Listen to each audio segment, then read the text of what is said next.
আমি আমরা জানি যে গত দিন আগে আমি গিয়েছিলাম এবং আমি জানি যে আমাদের মোটিভেশন হবে কিছু করার নেই এই কারণে গেছি।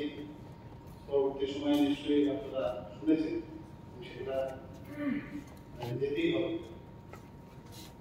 তো আমি গতকাল যখন এখানে এসে পৌঁছেছি মাননীয় বিধায়ক আমাদের সুধীর শুনছিলাম যে 3:25 বাজে এখন উনি এয়ারপোর্ট থেকে এসে নামিয়ে আমার প্রেজেন্স দিয়ে হি ওয়াজ ওয়েটিং ফর আমার প্রেজেন্সে থেকে এমন কিছু কথা বলবে আগে থেকে প্ল্যানিং ছিল, যেটা কাম্য ছিল না এই কথাগুলো উনি বলেছেন। যাই হোক কিছু কথা উনি জিজ্ঞেস করেছেন এবং আপনারা সবাই জানেন যে কি উনি বলেছিলেন বা এলপি সাহেবও বলছিলেন যে কি কি আমাদের যে সেটেলমেন্ট হয়েছে ওখানে, মানে signing off memorandum of settlement যেটা 4 তারিখ সেখানে হয়েছে, সেখানে আমাদের মাননীয় যশস্বী হোম মিনিস্টার সাহেব ওইখানে ছিলেন এবং সেখানে এনএনএফটি এবং এটিটিএফ এর সদস্যরাও সেখানে ছিলেন এবং এই বিষয়ে যে শান্তি ও পুনর্বাসনের জন্য এই ধরনের এগ্রিমেন্ট হয়েছে। আমি এর জন্য বিশেষ করে আমাদের ভারত সরকারের যিনি প্রধানমন্ত্রী, ভারতের প্রধানমন্ত্রী যশস্বী প্রধানমন্ত্রী নরেন্দ্র মোদীজিকে আমি ধন্যবাদ দেব। আমি ধন্যবাদ দিতে চাই আমাদের যিনি হোম মিনিস্টার সাহেব আছেন অমিত শাহ, ওনার কারণেই সেটা সম্ভব হয়েছে। আপনারা জানেন যে প্রায় 11টার মতো নর্থ ইস্টে শান্তি প্রতিষ্ঠিত হবে, এর জন্য প্রায় 11টার মতো শান্তি চুক্তি হয়েছে। ত্রিপুরাতে প্রায় 3টার মতো এই নিয়ে শান্তি চুক্তি হয়েছে। এটার যেসব এখানে মেইন উদ্দেশ্য সেটা হলো যেসব বিচ্ছিন্নতাবাদ, যে ধরনের উগ্রতাবাদ, আর্মস নিয়ে যে ধরনের ঘটনা হতো সেটাকে বন্ধ করা এবং এখানে কি উদ্দেশ্য সেটা হচ্ছে কি কি ক্রাইটেরিয়া রাখা হয়েছে, সংগঠনগুলোকে ভেঙে দিতে এবং ভারতীয় আইন মেনে চলতে সম্মত হয়েছে যারা এটিডিএফ এর যারা সদস্যরা ছিলেন এবং সেখানে সেটা সাইন হয়েছে। আর কি আছে, অস্ত্র সমর্পণ করতে হবে, উভয় গোষ্ঠী সমস্ত অস্ত্র সমর্পণ করবে এবং সেটা চুক্তি স্বাক্ষরের পরে যদি অস্ত্র রাখা হয় সেটা অবৈধ বলে বিবেচিত। পুনর্বাসন প্রক্রিয়া কি হবে বলা হয়েছে, এখানে বলা হয়েছে স্ক্রিনিং কমিটি দলগুলোর জমা দেওয়ার যে ক্যাডারদের তালিকা যাচাই করবে, স্ক্রিনিং করবে এবং ওই স্ক্রিনিং এর পরে যারা মানে সত্যিকারের সদস্য তাদেরকে পুনর্বাসনের সুবিধা হবে। স্ক্রিনিং কমিটি করার পরে পুনর্বাসন শিবিরে যাচাইকৃত যারা ক্যাডার 3 বছর পর্যন্ত পুনর্বাসনের শিবিরে থাকবে, এখানে বিভিন্ন আমাদের স্কিল ডেভেলপমেন্টের কাজ করবে, সেলাই, কৃষিকাজ ইত্যাদি বিভিন্ন ধরনের সেই দক্ষতা বৃদ্ধিমূলক প্রশিক্ষণ দেওয়া হবে। আর্থিক সহায়তার বিষয় যেটা হচ্ছে প্রতিটি যাচাইকৃত ক্যাডার প্রাথমিকভাবে 4 লক্ষ টাকা পাবেন, যা তারা 3 বছর পর সেটা উঠাতে পারবে, কিন্তু প্রোভাইডেড তাদের যে কাজকর্ম তাদের আচরণ সেগুলো দেখা করে সেটাতে তারা উইথড্র করতে পারবে। কর্মসংস্থানের সুযোগ বৃত্তিমূলক প্রশিক্ষণ যেটা আমি আগে বললাম, সরকারি নিয়োগ অভিযান এবং স্বকর্মসংস্থান কর্মসূচিতে সম্ভাব্য অংশগ্রহণের মাধ্যমে কর্মসংস্থানের ক্যাডারদের সহায়তা। স্টাইপেন্ড প্রভিশনে বলা হয়েছে ক্যাডাররা মাসিক 3 বছরের জন্য 6000 টাকা করে পায়, যা ক্যাম্পে তাদের থাকার এবং থাকার খরচ বহন করবে। সরকারি প্রকল্প, সরকার কৃষি, মৎস্য চাষ এবং জৈব চাষের মতো বিভিন্ন কর্মসংস্থান ও উন্নয়ন প্রকল্পের আওতায় ক্যাডারদের অন্তর্ভুক্ত করার চেষ্টা করবে। ক্যাডারদের মধ্যে জমি বরাদ্দের বিষয়টিও যোগ্যতা দেখে সেটা খতিয়ে দেখা হবে। সম্মতি ও অগ্রগতি নিশ্চিত করতে ভারত সরকার, ত্রিপুরা এবং এনএনএফ এর প্রতিনিধিদের নিয়ে একটি ত্রিপাক্ষিক কমিটি এই চুক্তি বাস্তবায়নের দিকে যাবে এবং তার তদারকি করবে। বিশেষ অর্থনৈতিক উন্নয়ন প্যাকেজ ভারত সরকার 250 কোটি টাকার একটি বিশেষ অর্থনৈতিক উন্নয়ন প্যাকেজ অনুমোদনের কথা বিবেচনা করেছেন। রাজ্য সরকার ত্রিপুরার উপজাতি জনগণের সার্বিক উন্নয়নের জন্য এই 250 কোটি টাকার প্রকল্প রূপায়ণ করেছে। প্রধানমন্ত্রী আবাস যোজনার আওতায় আবাসনের যে সুবিধা PMAY প্রকল্পে আবাসন সুবিধা রাজ্য সরকার ক্যাডারদের জন্য বিবেচনা করতে পারে। এই প্রকল্পের আওতায় যোগ্যতার মানদণ্ড এই মোটামুটি আছে। এর মধ্যে কিছু হয়তো এডিশনাল অপারেশনাল থাকতে পারে। মোটামুটি আমার কাছে এখন যেটা আছে আমি সেই তথ্যটা যেহেতু বলা হয়েছে ওখানে কি কি মানে এগ্রিমেন্ট হয়েছে সেই বিষয়টা আপনাদের সামনে রাখলাম। দ্বিতীয় হচ্ছে যে মাননীয় বিধায়ক উপদ্রীপের সঙ্গে বারবার জিজ্ঞেস করছিলেন ওখানে যে আপনি গেলেন কি নিয়েছেন মানে উপদ্রীপ। যাই হোক আমি বলছি এই বিপর্যয়ের শুরু থেকে আপনারা সবাই জানেন আমি বারবার সেন্ট্রাল গভর্নমেন্টের সাথে আমি যোগাযোগ রেখেছি, স্বরাষ্ট্রমন্ত্রীর সাথে আমি সবসময় যোগাযোগ করেছি।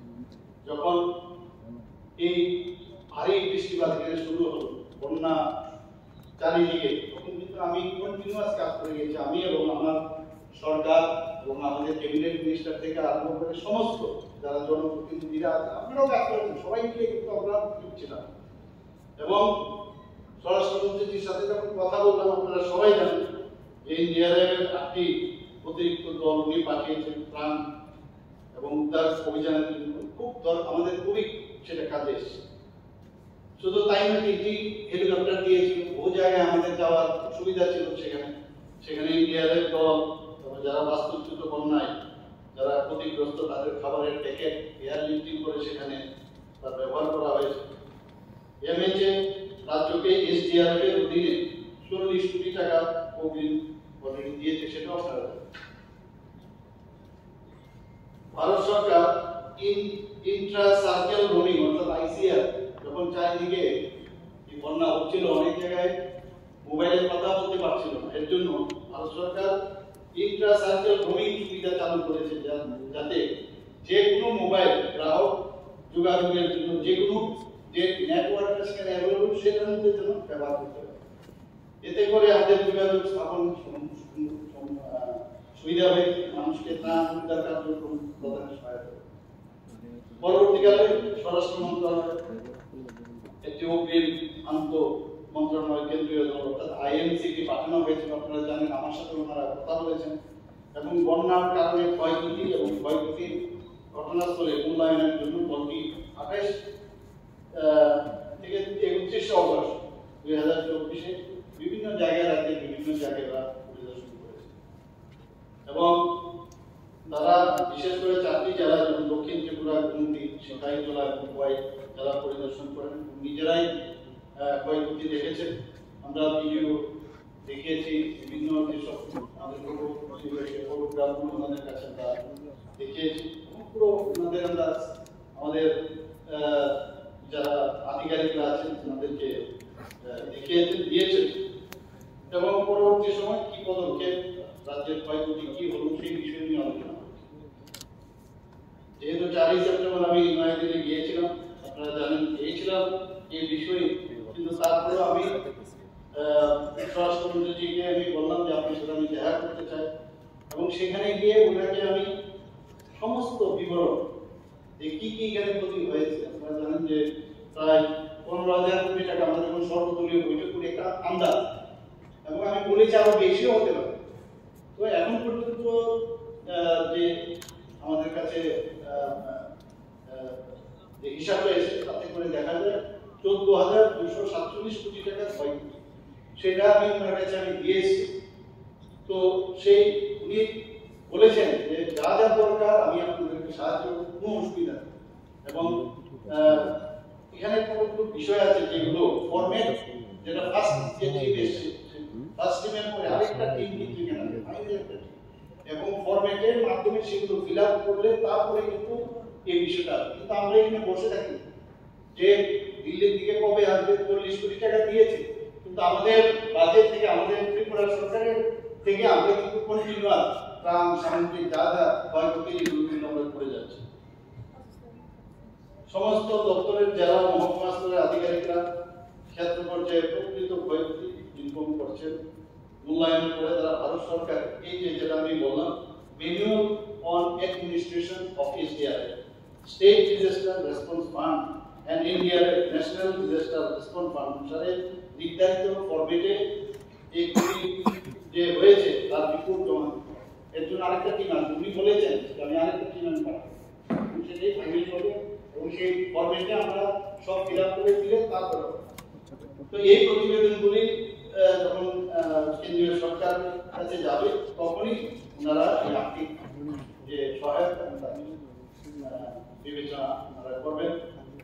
এমএচএ আবার ইন্টার মিনিস্ট্রিয়াল সেন্ট্রাল টিম যেটা আমি বললাম স্পট অ্যাসেসমেন্টের জন্য পাঠাবে এবং সেখানে এই ওনারা দেখবেন, দেখে আমরা আবার বলছেন যে আমরা কিন্তু কারণ এইরকম দুর্যোগপূর্ণ অবস্থা তো আমাদের ত্রিপুরাতে আমার জানা নেই যে এরকম হয়েছে, সবাই জানে, সবাই এর জন্য উদ্বিগ্ন এবং আমরা চেষ্টা করছি যে কিভাবে আমরা বেরিয়ে আসতে।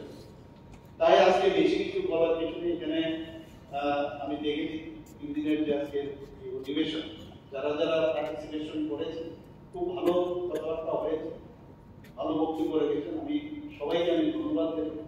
আমি একটা ঘোষণা দিতে চাই, এখানে রাজ্যের বিভিন্ন সেক্টর জুড়ে সাম্প্রদায়িক বন্যা যে সৃষ্ট যে ক্ষয়ক্ষতি সেটার তীব্রতাকে মাথায় রেখে আমি আর্থিক প্যাকেজ কিছু ঘোষণা করতে চাই। ডিপার্টমেন্ট ওয়াইজ আমি সেটা বলছি। একটা হচ্ছে খাদ্য ও জনসংখ্যা 70 কোটি টাকা, পরবর্তী 2 মাসের জন্য প্রতি মাসে রেশন কার্ড প্রতি 10 কেজি অতিরিক্ত চাল প্রদান। যিনি রাজ্যের প্রায় 9.8 লক্ষ রেশন কার্ডধারী জনগণ উপকৃত হবে। এই যে 70 কোটি টাকা আমি বললাম এটা খাদ্য সংযোজন। কৃষিতে 15 কোটি, যেটাতে কি খারিফ ও রবি শস্য উৎপাদনের জন্য বীজ এবং সার প্রদান এবং অন্যান্য কৃষি সহায়তার জন্য আর্থিক সহায়তা প্রদান। হর্টিকালচারে 4 কোটি আমরা রেখেছি।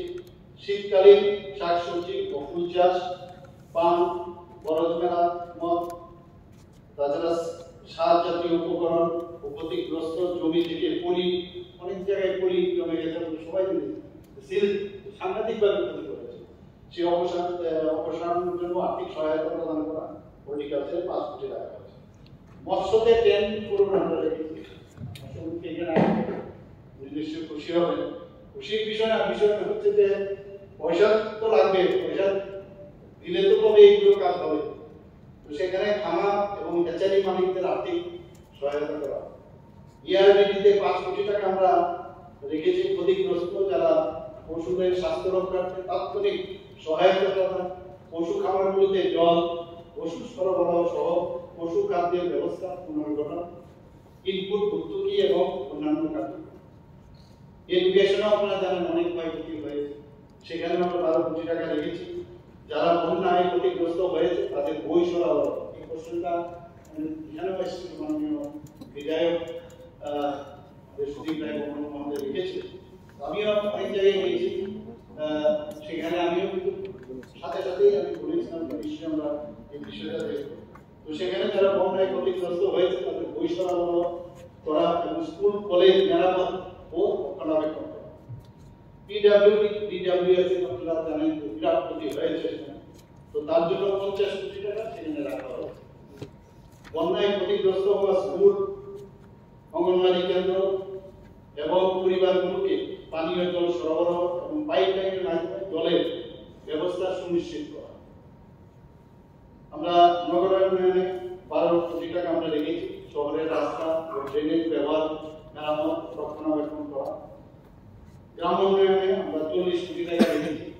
গ্রামীণ রাস্তা, ড্রেন এবং অফিস ভবনের মেরামত ও রক্ষণাবেক্ষণ করা। স্বাস্থ্যে তো অনেক ক্ষতি হয়েছে, তো স্বাস্থ্য বিভাগে আমরা 10 কোটি টাকা রেখেছি, যেখানে জীবাণুমুক্ত ডায়রিয়া প্রতিরোধে 2000 ব্যাগ ব্লিচিং পাউডার, যেটা আপনার নিশ্চয়ই মনে আছে আমরা যখন সর্বদলীয় বৈঠক করি কথা এসেছিল, সেখানে 2000 ব্যাগ ব্লিচিং পাউডার, 2 লক্ষ ওআরএস প্যাকেট, 20 লক্ষ হ্যালোজেন ট্যাবলেট, 10 লক্ষ জিঙ্ক ট্যাবলেট, জ্বরের ওষুধ এবং চর্মরোগের ওষুধ ক্রয় করা। পিডব্লিউডি ডাব্লিউআর সেখানে 35 কোটি টাকা রাখা হয়েছে। বাঁধ চ্যানেল প্রধান প্রকল্পগুলির সংস্কার মেরামত রক্ষণাবেক্ষণ করা। বিদ্যুৎ মন্ত্রী এখানে আছেন, 100 কোটি টাকা রাখা হয়েছে। ডিভাস্টেটিং কন্ডিশন চারিদিকে 100 কোটি টাকা রাখা হয়েছে। বিদ্যুৎ পরিবাহী লাইন, ট্রান্সফরমার, কন্ডাক্টর, তার এবং আনুষঙ্গিক সামগ্রী দ্রুত পুনরুদ্ধার, সংস্কার এবং রক্ষণাবেক্ষণের কাজ করা। পিডব্লিউডিআর 200 কোটি টাকা রাখা হয়েছে, সেখানে বন্যায় ক্ষতিগ্রস্ত রাস্তা ও ড্রেনের পুনর্নির্মাণ, সংস্কার ও রক্ষণাবেক্ষণের কাজ। অর্থাৎ টোটাল এখানে 564 কোটি টাকা আমরা এখানে আপাতত সেটা আমরা রেখেছি। এই ঘোষণা আমি এই হাউসের মধ্যে আমি দিতে চাই, বিধানসভায় দিতে চাই। সবাইকে অসংখ্য ধন্যবাদ।